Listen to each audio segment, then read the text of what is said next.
Je pense que la majorité des personnes qui regardent mes vidéos connaissent Realme, la marque chinoise qui fait des téléphones pas chers mais ultra intéressants.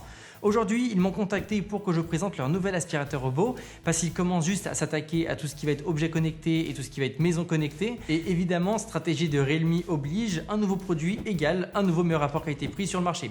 Enfin, du moins, c'est ce qu'on va voir dans cette vidéo. Juste avant, j'ai dit aspirateur robot, mais c'est pas que ça, c'est aussi une serpillière robot. En fait, il a simplement deux compartiments qui se changent super facilement et qui permettent comme ça de lui demander de faire ce qu'on veut, donc que ce soit un coup de serpillière ou un coup d'aspirateur. Après, au-delà de ça, quand on le voit, c'est vrai qu'il est assez beau. On sent qu'il y a de la qualité de construction, il n'y a aucun compartiment, aucune pièce qui n'a de défaut, il n'y a pas de jeu, il n'y a pas de bruit bizarre entre les pièces plastiques et on est vraiment sur une bonne finition et la station de recharge est assez compacte et franchement le tout s'incorpore vraiment bien dans un salon ou dans une pièce à vivre. Par contre, il faut dire que la partie du haut est oui belle et brillante, mais à force de passer sous les meubles, canapés, etc., elle soulève pas mal de poussière et se retrouve assez rapidement sale et ça c'est le seul point négatif que je pourrais relever au niveau du design, c'est qu'on est obligé de passer un petit coup de chiffon de temps en temps pour qu'il reste tout le temps propre parce que sinon c'est vrai qu'il salit plutôt vite. En dessous on peut retrouver quelque chose d'habituel, donc les deux hélices qui permettent de ramener les poussières avec évidemment les deux roues et la brosse centrale. Tout ça évidemment ça se clipse et déclipse sans aucun souci et si vous avez peur de ne pas savoir l'installer ou l'utiliser, sachez qu'il n'y a vraiment pas de quoi, c'est très simple à mettre en place.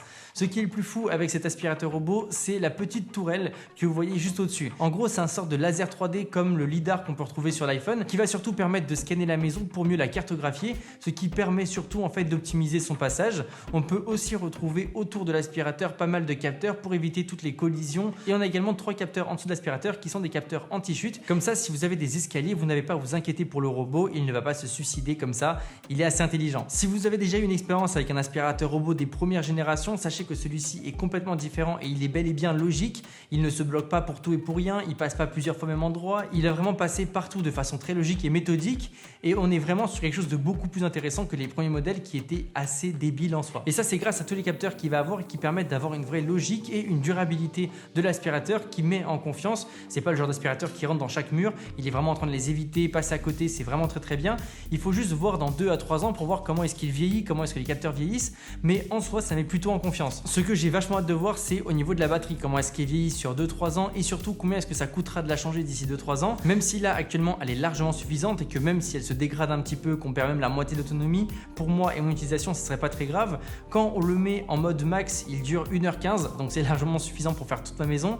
Si je le mets en mode silencieux, on sera quand même sur 2h30, mais dans tous les cas 1h15 je trouve ça largement suffisant. En tout cas pour contrôler le robot on a 2 possibilités, soit on appuie sur les boutons qu'on peut retrouver juste au-dessus de l'aspirateur ou sinon on va sur l'application. Elle est globalement bonne même s'il y a pas mal de soucis en termes de langue. J'ai par exemple mis français mais je me suis retrouvé de temps en temps avec du chinois ou même du russe et pour créer mon compte sur l'application quand j'ai reçu l'aspirateur j'ai quand même mis plus de 15-20 minutes pour le faire. Ça m'a vraiment fatigué donc à ce niveau là c'est assez négatif, mais une fois que c'est fait c'est vrai qu'on oublie complètement cette partie là, mais je tenais juste à vous le dire pour être 100% transparent. Si vous galérez c'est normal et au-delà de ça l'application est plutôt complète même si on reste sur beaucoup d'anglais. On peut par exemple planifier des modes d'aspiration, lui donner une heure de début et une heure de fin, lui donner des pièces à aspirer et globalement c'est vraiment très utile. L'application permet vraiment de gérer le robot comme on le veut. Ce qui est aussi cool c'est qu'on a l'état du filtre, des hélices et des brosses centrales qui peuvent se racheter et qui s'abîment évidemment avec le temps et c'est vrai que globalement c'est quelque chose d'assez pratique. Donc robot Vacom c'est ici, donc on peut le mettre à recharger.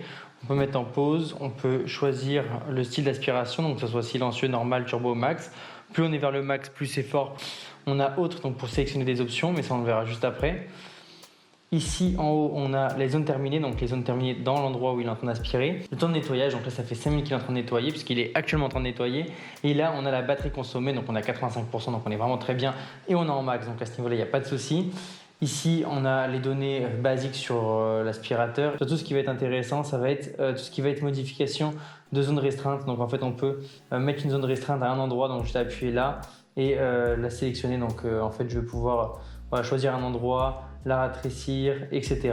Donc, c'est vraiment très bien fait à ce niveau-là pour si on a une zone vraiment qui ne nous convient pas. Moi, par exemple, j'ai ma partie un petit peu studio où je veux pas qu'il passe, alors je mets toujours cette partie-là parce que j'ai des plaids pour l'isolation du son, j'ai des câbles parce que j'ai mes ordinateurs, etc. Donc, c'est pas pratique et je mets toujours ce mode-là de zone. Ensuite, dans Autres, on a tout ce qui va être nettoyage programmé. Donc ça, on va pouvoir mettre un réveil, programmer vraiment tout ce qu'on veut. Donc le temps, donc ça c'est l'heure de départ. Donc, par exemple, on va dire tous les jours à 20h17. Répéter une fois seulement, donc selon les jours de la semaine. Là, on met la puissance, donc on peut mettre silencieux, normal, donc on peut vraiment aller loin dans la personnalisation. Et là, on lui explique que non, on veut quelque chose à sec, donc sans l'eau, on va juste laisser comme ça l'aspirateur et il passera comme ça automatiquement.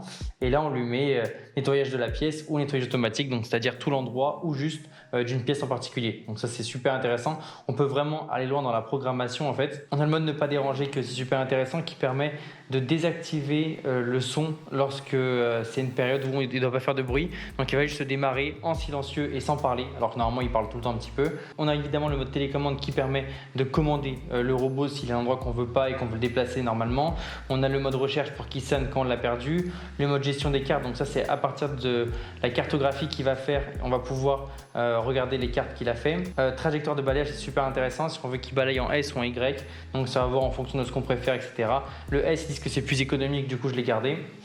Et ensuite, on a évidemment historique de nettoyage pour tous les nettoyages. On a voix et volume pour choisir s'il parle ou non, s'il parle en chinois ou en anglais. Et après, on a tout ce qui est consommable, donc ça j'en ai parlé un petit peu.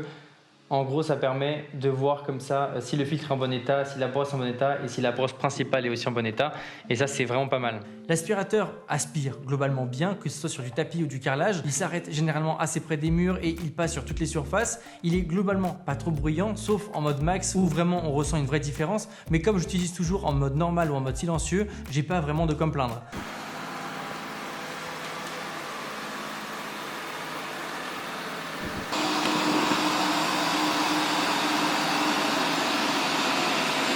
En termes de prix, pour avoir uniquement l'aspirateur et pas la serpillière, il faut compter 279 €.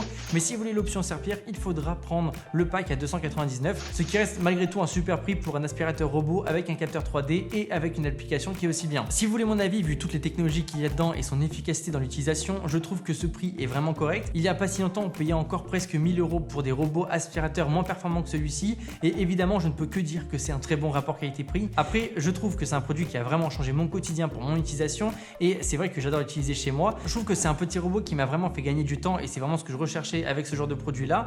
Et même s'il y a quelques points négatifs comme par exemple le fait que l'application soit parfois capricieuse et que malgré tout 300 € ça reste un investissement pour un produit high-tech, je pense que ça reste malgré tout un bon achat pour le prix.